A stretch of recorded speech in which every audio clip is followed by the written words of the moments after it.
Now, some of you may think that museums are places where old paintings go to die. The Serpentine Galleries are a place where new ideas come to live. Visit us this week, and you'll encounter AI-powered artwork with a nervous system by Ian Cheng. And next month, it's a 20-meter monument to the end of oil by Christo, rising high above the Serpentine Lake. Now, every year, we welcome 1 million people for free art and free ideas. That's 200 artistic collaborations ranging from Grayson Perry and Alex Katz to Daniel Dennett and Tim Berners-Lee. Like Google, like so many companies represented in this room, we think of ourselves first and foremost as an incubator, a safe space for unsafe ideas. With Google's partnership, we have brought virtual reality into our exhibitions and soon augmented reality into our world-leading architecture program.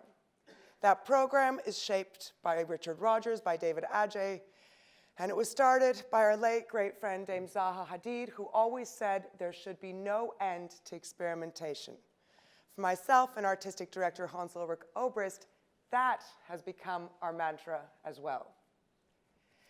Now, I hope you agree that in a world of consistently increasing complexity, artists, architects, designers are the solution seekers so demanded today. And our mission is to champion their voices in society's biggest debates.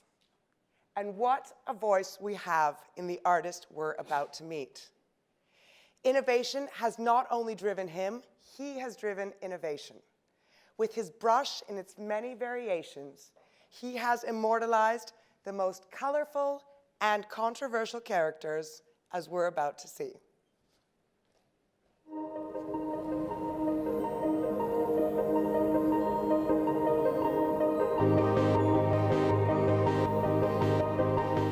So my background as a portrait painter made me very aware of how we all communicate in a non-verbal way through our facial expressions. So the point of a portrait and the story you're trying to tell, you're trying to capture who that person is.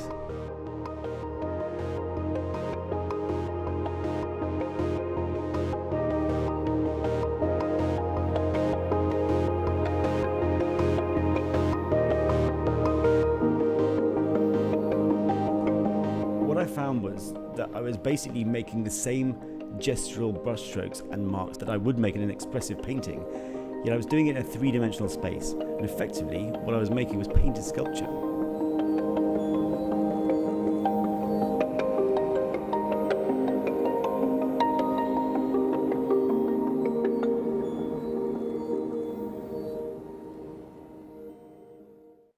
Please join me in a warm round of applause for innovator, storyteller, Jonathan Yeo.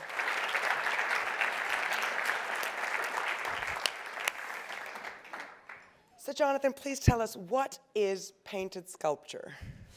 Okay, so I think that might have been my description of it when I was put on the spot when asked. And I've been so busy worrying about how to get this thing made, the sculpture which is outside, some of you may have seen, which was, I think, even weeks before we unveiled it at the Royal Academy in London in December, we really weren't sure what it was going to look like, even if it was definitely going to be finished in time. Obviously, I didn't tell the Royal Academy that. And therefore, I think it was only ready days before. And so when I was interviewed about it, I hadn't really worked out how I was going to explain this strange new process, which is a sort of hybrid of, from my point of view, painting and sculpture. I'm a painter. I'd never done sculpture before. I'd always been interested in the idea of it, but I guess, it takes such a long time to get the hang of one medium, then to start again from scratch with another seemed a bit of a risky and sort of slow thing to do. So it was because of this thing which you just saw, which we're going to demonstrate in a minute. This tool, the tilt brush, which is a way of, basically it's a sort of three-dimensional drawing software. And so, I mean, Rembrandt had the mirror and Dali had the photograph, and you get the 3D scanner as a point of departure for your journey to the Royal Academy, where this sculpture now lives in the permanent collection. Was self-portraiture the natural place to start as we look at what that actually meant behind us? Was that a natural and obvious place? Well, it was a slightly accidental place because I hadn't really thought about what I was going to do. It was a chance thing that I fell into this. I'd love to be able to say I'd planned it and it was all part of a great long-term sort of idea, but really it was a chance thing. I was in California for something anyway. Some of the lovely Google people who are here had suggested I come and try their new tools for virtual reality. I was so sure it wasn't going to be of interest because it's so far away from what I normally do. I didn't really think about it, but it was so compelling and so exciting, really, and threw up so many possibilities. I'm used to working in 2 dimensions, and suddenly you've got this unlimited sort of space you can work in, and it's convincingly, believably there. And then on the same trip, I was also introduced to a Hollywood special effects company who had the world's most advanced 3D scanner, and they said, do you want to be scanned? And I was like, well, sure, great. I mean, I had no idea what for. And then it was, but then when I was back in the studio and was using the Google virtual reality equipment and the tilt brush, and I found, and there were 2 things that were frustrating about the software. For all its utter brilliance, as an artist, I'm used to looking at something when I work, and you were in this like kind of a virtual world, and it was very immersive and convincing, but you weren't looking at anything to base anything on. And the other thing is like I'm not sure, there's nothing to do with it at the end. So one of those problems we got around because I had this scan of myself. And actually, in retrospect, it was kind of logical to do a self-portrait because effectively, the sort of technology of self-portraiture goes, from the mirror, which was what people did up until photography. And then with photography, you had a photograph, and that was, you could work from that, or the photograph itself was a self-portrait. And particularly in recent years, obviously, self-portraiture through selfies has become a very sort of widespread cultural phenomenon. And it's, I think that was it. And so suddenly you could bring this 3D version of yourself or anything, but I think the fact that it was yourself and you'd never before been able to actually walk around yourself as if you were looking at another person. And that, anyway, is a very strange and new experience, but it also gave me something to work for. It's amazing when you think about innovation, and when we think about some of these seismic shifts and some of the small technologies in history, if we think about the paint tubes that, of course, in the 1840s enabled artists to be able to work outside and led to the segue to Impressionism. So I think it's really exciting also to think about what we're going to see when we leave this room in terms of where you started there and where we end up today. I guess it's interesting when you look at yourself as a personality, but I would love to ask you about some of the people we've seen with. How do you unlock the character of closed people, particularly some of the politicians in this room or on that stage per se? So, obviously the main way to find out who someone is from talking to them, and often getting them to talk about themselves. Can you give us an example? Well, I think with everyone, and actually, I think politicians and performers and actors are very comfortable talking about themselves, and so that's usually a good way into it, and it gives me a chance then to get on with what I'm doing. The point of doing it is really just you can look at a photograph of someone, but the personality comes out through the animation, the way the face changes when they're doing things, when they're, you see the different moods, you see them on different days. Sometimes they come in a great mood and well-rested, sometimes in a terrible mood, and you get this sort of like slightly sort of wider range of expressions and, a sense of time elapsing. Okay, speed round. Who has been the most delighted with their portrait? I can't think of... Disappointed? Most disappointed? Oh, so many. Well, in a sense, everyone has an expectation of it, and it's different from how it actually looks. You're looking at the back of a canvas, and so I tend to ignore what people say about it. Chattiest or most difficult to penetrate? I think again, I should have some prepared answers to this.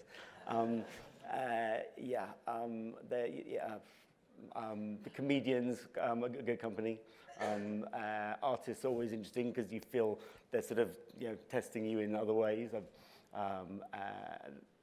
And you're friends with so many artists. Have artists like David Hockney, like Damien Hirst, who you share so many ideas with, embrace technology in the way that you have as well? In different ways, yeah. I think actually those two both, I've demonstrated this thing actually to both of those two. One of them did a very complex and thought through sort of image. The other one drew a big phallus, and I'll leave it to you Shall to we guess guess which is which? Okay. But yeah, I mean, it's interesting. I think it surprises me how few artists have tried the technology, and I think that's something that's struck me as I've been exploring this. Is it's such an interesting world, and that's before you get onto facial recognition and AI and all the other tools that are developing there, and would be a fabulous palette for any kind of artist, particularly conceptual artists, but really anyone. And so I think that's part of the thing that's sort of driven me to sort of push it forward and talk about it, is that I think there's benefits on both sides. You know, I've been wondering and asking stupid questions, you know, to the tilt brush people, to the 3D printing, Brian, the 3D printing like Google Labs, and saying, you know, why can't you do this and that? And they're like, well, that's not what it's for. It's like, well, why don't we try it? It's like, yeah, great, let's try it. And we come up with new things and find things that people haven't done before. So as it is, that sculpture outside is the first time something's been made in this way, partly because the technology didn't exist to do it even a couple of years ago. I love that. So you're pushing the technology's pushing you, so it feels like a very symbiotic relationship. I'd love to touch on facial recognition. I was amazed in Shenzhen last week to see a Facetune app that had 1 billion downloads, and to see that there were face creams and medical services, traditional Chinese medical services, being sold off the back of this app. And I wonder, when you think about facial recognition and what it means in your context, does it excite you? Does it unnerve you? What is the future of AI and facial recognition for you? I think both those things. I think it is fascinating. It's very interesting, obviously, from my point of view, to work out what you can automate that seems like an instinctive human response to things. I think the thing that's evolving more slowly, but I'm sure will evolve, is the emotional recognition. Because I think we all have very instinctively, we do it in split second without even realizing it. I think that obviously it's such a big part of my job. And you were talking about the actors and politicians and that sort of thing. And actually, something I discovered, obviously, you know, the whole premise of a portrait is that you are, trying to, you can tell someone's whole personality, their whole story through their face and their appearance. Actors, and I think I include politicians very often in that group, are therefore the hardest subject in one sense, because they are professionally trying to confuse or deceive you with their appearance. And the better they are at their job, the harder your job is.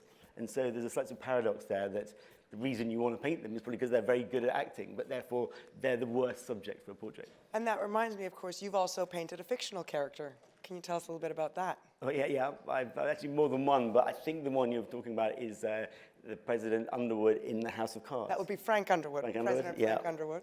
And so that was a funny thing, and we unveiled it at the Smithsonian in Washington, which I'm sure a lot of you know. Apart from anything else, is where they have the real presidential portraits. And it was an event staged, and Kevin Spacey turned up as if he was the president, and the whole thing was as if it was an official unveiling.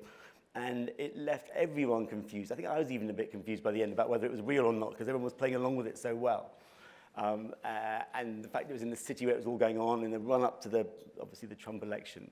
There were just so many sort of crossovers between art and reality. I think it was a very unusual thing. But it's interesting, it seems like you are always looking to subvert traditional painting and portraiture, and it makes me wonder if that is an attack on the tradition, if that's always been that way. How do you look at that in terms of this innovation? I mean, I think that portraiture is a funny genre because it's such an old genre, and everyone knows it. And it's always been said that it's out of fashion and it's an old thing. At the same time, it's a great, in a way, it's therefore a great departure point. You know, it's a great sort of platform to then, position to deviate from and experiment with, because you know what it should be. And so if you do it in a very different way, then, you were saying before, I mean, the first time I really sort of experimented with that was slightly sort of unintentionally, but it wasn't a long-term plan, but I ended up, a commission got cancelled, another political one. Do you want to share with us that one? Because I think that's I don't think we got an image for it. It's probably a good thing, because what happened... It's PG-13, isn't it? Yeah, well, no, some bits of it aren't. It was a commission to paint President Bush when he was in office, and then for various reasons went wrong. And I had all this material I had to sort of prepare for it. And I decided I'd also had an idea that pornography would be a great medium to do collage from, because it's skin tones and that kind of thing, and you could tell other stories with it. So it was very effective. It was almost impossible to tell it wasn't a painting at first glance. And that started me off actually thinking about what you can do to play with the genre, which has gone through various stages since. And that's interesting. Since then, had that obsession with technology become such a passion that the traditional collage or paintbrush is less interesting? I think you always go back to it. I think I get a bit bored of doing it all the time. And then it's great to try other things. And also, there's some problems you can't solve with the paintbrush. But at the end of the day, painting's been around a very long time, and it's going to be quite a while before I think anything, even technology, replaces it completely. Amazing. So as we look at our 50th anniversary at the Serpentine, we really question and focus on what the next half century means, how we stay exciting, how we stay relevant. And for us, it's a very multidisciplinary approach to what we're doing, this very open source ideology that really sets the future for us. When you look at your own practice, what does VR, what does AR, what does AI mean for the future of the creator? Well, I think it is just it's sort of a widening array of tools at your disposal to use. I think you've got, and also as an artist, you've got a slightly neutral position. You haven't got an agenda that you're sort of trying to push a certain technology or a sort of viewpoint. And therefore, I think and I think it's the same with the museums. It's a neutral space. It's a safe space to then go and experiment with things. And I think there's such amazing things going on. In the last couple of years now, I'm very late to it, but I've had a rapid induction. And you find so many brilliant people doing things in one area, and often they don't even know what else is going on nearby. And I think to sort of have people going around exploring things, taking things, mixing them up, I think could only be a good thing, really. And I think obviously Google, it's great they're doing it. The arts and culture, a bunch have been really supportive with all this, and then helping artists get into this more. And I think that's the thing. You want to show people what's possible, and on both sides, I think it could be a good thing. Well, I think it was the futurist A.C. Clarke who said that highly advanced technology is indistinguishable from magic. So we would love to see the magic of Tiltbrush, if that's something that you'd like to share with us. Okay, well, I will just preface this by saying I've never done this before. Slick as this, I have used Tiltbrush before. This is a Google first. I haven't demoed it, so this will you have to bear with me a second.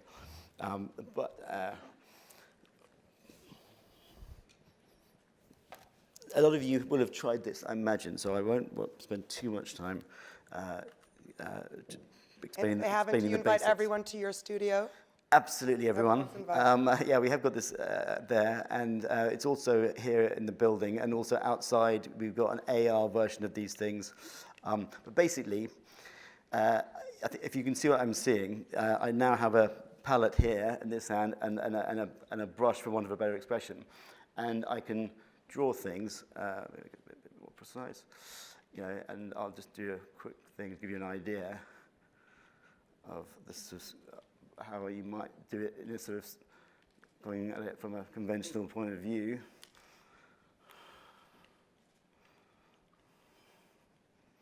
And this is freehand. This is being drawn freehand without any scans. Yeah, so you can see it from front on, and I'm doing this is a bit of a cartoon, really, but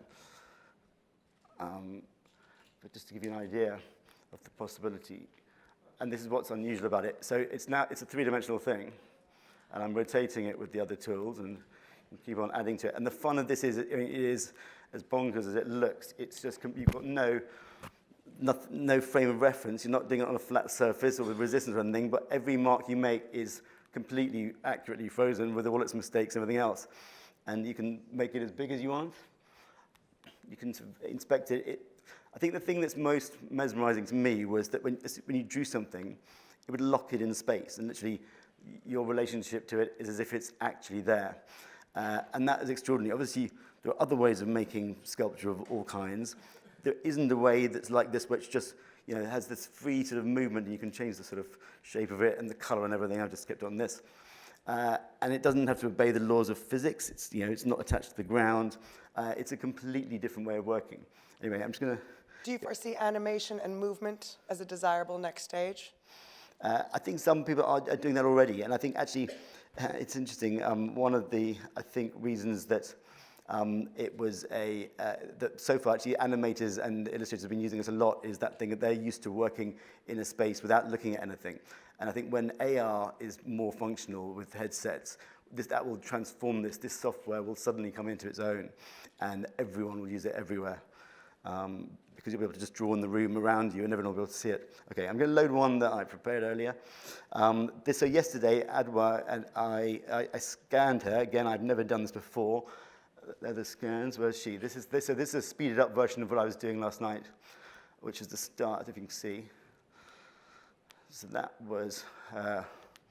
And yesterday, we had a 3D scanner here, and she sat still, and in the space of about 10, 15 minutes, we've created some 3D scans, slightly less high-res than the ones I did in LA with the in the. How different was that? What's the time difference between that and how much more accessible is the technology today that you used? So, I mean, that thing, I mean, obviously, that took an hour or two, and this took a few minutes. And it's a handheld thing, a bit like a sort of cross between an iron and a hairdryer, and you walk around someone, and you get these pretty impressive, I don't know if you can see this, but, you know, that's basic photograph overlaid over a pretty good map of the face. You get a sense of the three-dimensionality of something, so it's not a flat image. And then I was able to start doing this, and just to give you an idea, then the way you, so this is a palette here. It works? No, that's not the one. Sorry, this is where it comes obvious. I haven't done this before. So basically, you're adding things to it. And I was able to look, it's similar to what I did before, but literally, yesterday was the first time I've done anything other than look at my own head in VR and try and do that. So it was interesting trying it. Obviously, it's monochromatic. It's sculpture is about the sort of physicality, and so but not thinking as I would if I was doing a painting about the colours of everything. I'm thinking about how to actually, you know, just make this thing sort of like suggest things. But basically, with painting, you are playing the game that it's a flat surface, and the audience knows it's a flat surface, and you have to suggest depth by clever use of color and shapes and perspective. With this, and I think this is a thing that David Hockney was thrown by a bit, which his whole life has been about doing things to do with perspective and the fact that you're separate from the thing you're depicting. With this, you're actually in it. So there's no sense, there's no need for any rules of perspective. You're there. And so it's a completely different reality and a different art form, really. And I think it is yeah, the fun, as you can probably tell, I'm not a sculptor, but yeah, I'm making the sort of marks on this that I would make if I was doing something on canvas. And yet it is making it a sort of three-dimensional form. And I mean, you're getting the sort of gist of it. So Johnny, I think it was the other portraitist, Andy Warhol, who said that everyone gets their 15 minutes of fame. Ours are almost up. Yeah. But I'd love to bring Adwa onto the stage. I feel it's important for the sculptor and the muse to bring the realities together. And I guess the question is, was it as good for you as it was for him? Yeah, it was really fun.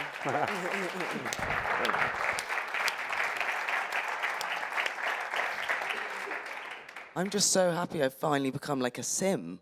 If any of you played Sims, yeah, it was really fun. Was it fun? Is that very different from the day-to-day in terms of the portraiture, the experience, the sculpture? Yeah, I mean, it was just like I had like this weird light go around me for 2 seconds, and then, yeah, that's it. So it was an easy day. Amazing. We were discussing the fact that it'll change photography, because obviously someone has your photograph taken a lot. And actually, one of the interesting things about 3D scanning, which we'll all have on our phones soon, is that it changes the rules of photography. You no longer need to worry about where the lighting is coming from. You don't need to put makeup on, all that sort of thing. It creates a mesh, and you can light it afterwards. And it's a strange thing for sort of photographers and everyone in that sort of business and film business to get their head around all these changes. Yeah. And if you haven't had a go with those like goggle things, they are so fun. I mean, I thought I was like Picasso for a second. I was like... You look like you were Picasso. And of course he did that in '49 with the light pen. We've seen that life drawing that Picasso did 70 years back. I think what's amazing is a huge thanks to you, a huge thanks to Google for bringing us all together. And I think on the way out, you've actually been immortalized with a 3D printer as well. Oh, really? So the fun never stops. Yeah. So this thing which we did last night is actually being 3D printed, has been done. Brian Allen's here somewhere. It's being done out there, and you can actually see a physical thing. So amazing. you can Thank you so much. Good.